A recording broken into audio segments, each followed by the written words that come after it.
Hello. Now, this is strange. I don't usually sit in front of a camera and talk, so I don't know how I feel about this yet. Regardless. Drums. I figured because I haven't really done one in a while and the setup has changed a lot in regards to what kit I'm using, the drums, the shells, the sizes, the microphones, the setup, the room. I figured, let's do an updated rig rundown. First, I want to say a couple of things. I'm moving away from doing covers regularly. I just don't like making them anymore. They are incredibly boring to make, personally. And I say that as somebody who loves playing along to a lot of music and somebody who really taught themselves to play drums the way I do by playing along to a lot of music. But I just don't like making them anymore. Like, they don't give me any sense of musical fulfillment, and I feel that I could be doing a lot more with my playing and my drumming than I have been. So more videos in the style of that thing I put out recently, on the shorts and on my reels, that's going to be what I want to do a bit more of moving forward. Plus a few more of these talky videos. I want to maybe do some gear breakdowns. I'm playing around with some new gear recently too, and in terms of like hardware and pedals, so probably going to do more of that type of stuff, as well as delving into my setup and my live and my recording rig. So yeah, just a quick little update on that. Other than that, uploads, I'm going to try and stay fairly regular on here. I really want to make more of a go of it. So without further ado, let's get into the gear I use. Let's fully just delve into the kit and the drums and have some fun. So this is the kit that I use to record most of, if not all of the videos I've done more recently. I've done a video on this kit here, the Tama Imperial Star, so I'll leave a link to that in the description if you want to hear more about that kit. Give a quick rundown. It's 14, 15, 16, 24 in kick sizes, from the 70s, really nice sounding kit. But we're gonna ignore that and look at this drum set today, as this is kind of my main rig at the moment.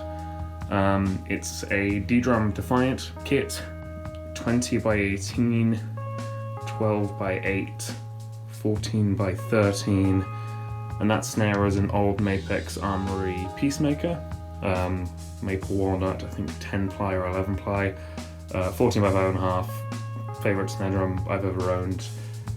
Fantastic kit, really. It's definitely one of D-Drum's more affordable kits. I mean, they don't make this anymore, so I think this was replaced by the Journeyman, so it's quite affordable shells. Shells aren't the best quality, but in perfect honesty, they sound really, really nice, and the quality of the actual sound is a lot better and more what I look for when buying drums anyway. I'm of the opinion that it doesn't matter how much money you spend on a kit, it's more how well you tune them and how well you treat them for the room, really. Drums can be made to sound good, whereas cymbals, which we'll get to, a lot more difficult to treat audio-wise. Regards to drums, for mics we're using an SM57 on the snare, AKG P4s on the toms. There is a Shure PJ56 inside the kick drum. Right now I'm using a mix match of overheads. Over here we have a Behringer C2, and then on this side we have a Lewitt LCT 40. You can also see my vinyl shelf up here, where I have some vinyls that I really appreciate. Heads I use on the kit, I'm using Remo Coated Ambassador on the snare, clear pinstripes on the toms, and a Power Stroke 3 coated on the kick with the little impact patch. Cymbals. Now, recently I've kind of fallen in love with Istanbul Agop. These are probably my favourite cymbal setup that I've had in a while. All of this, bar one part of the stacker, is from one singular cymbal set. So this is all the brilliant Exist stuff. We've got 14-inch hats, 18-inch crash, 20-inch ride, and then under here is the 16-inch crash. But on top of these, I also have the top hat of the 13-inch Exist Dry Darks, just to have a nice little trashy stacker sound. I do have the other hats, and I tend to swap those out with these depending on the gig I'm doing. In terms of hardware, just using an old Mapex hi-hat stand that I've had around for ages, and then a couple of Natal boom stands where I swapped out the actual boom arm itself for an old black Mapex arm because it was just a bit more better quality than the stock Mapex ones. This little boom clamp situation here is just one of those pearl ones, and to be honest, it'll probably be the first thing I change when I eventually come to update this stuff. Kick pedal, was using a Tama Speed Cobra 310 up until recently, where I swapped it out for a DW 2000. I really like this pedal a lot more than I thought I would. It's quite a fast and really responsive pedal, which I was not actually getting from the Speed Cobra, ironically enough. Some people will look at it and think, oh, it's single chain, therefore it's entry level. I think the single chain feels great, personally. But that does it for the actual drums themselves.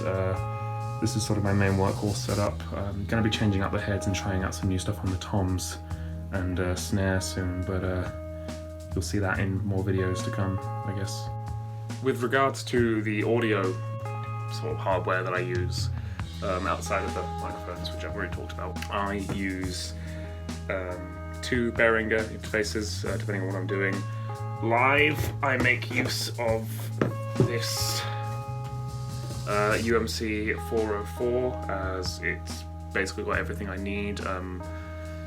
Just a great little interface, very affordable. I think it's about £100. People like to shit on the Behringer stuff a lot. I personally think they work fine, especially if you're doing budget level stuff. But I don't record with this one anymore. I used to. This was my recording interface for a while when I just ran kick, snare, and two overheads.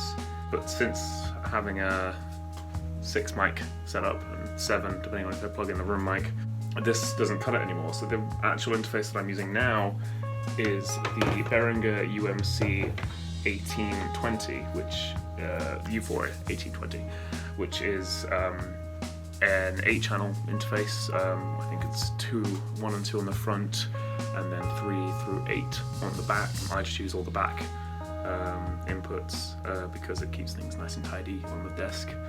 Great interface. Highly recommend this one for somebody who's looking to get something to use in a small room, but still be able to plug in every drum and have a mic on every drum. Plus, if you're only running 6 mics, like I do 90% of the time, you've also got 2 DI inputs if you want to have a guitarist or a vocalist in the room with you. It makes for very lovely sounding videos. And all that runs into Logic Pro X, which I'm going to probably do a much more detailed video breaking down the settings I use on that and how I get my drum sound in the DAW. Because my philosophy to that hasn't really changed. I still like to try and get it as nice inside the room before it goes into the box. So yeah, that's that. Really quite a simple setup. I don't particularly use much more other than this. I do swap out cymbals quite frequently. I've got some other stuff which I use, like I said, these hi-hats change, the stack isn't always there. It's an ever-evolving setup really. Looking at potentially getting another kit in the future, something very different to both of these kits. More looking at the gigging side of what I do. When I do finally make that purchase, there will most definitely be a video on it. So yeah, thank you for tuning in. If you liked this video, be sure to leave a like and subscribe, or don't. It doesn't matter to me really. And yeah, if you have any questions about audio, or you have any session inquiries for work, feel free to reach out to me. I will leave a link to my Fiverr page below if you wish to go through that. And yeah, have a great day, and I will see you in the next video. Thank you.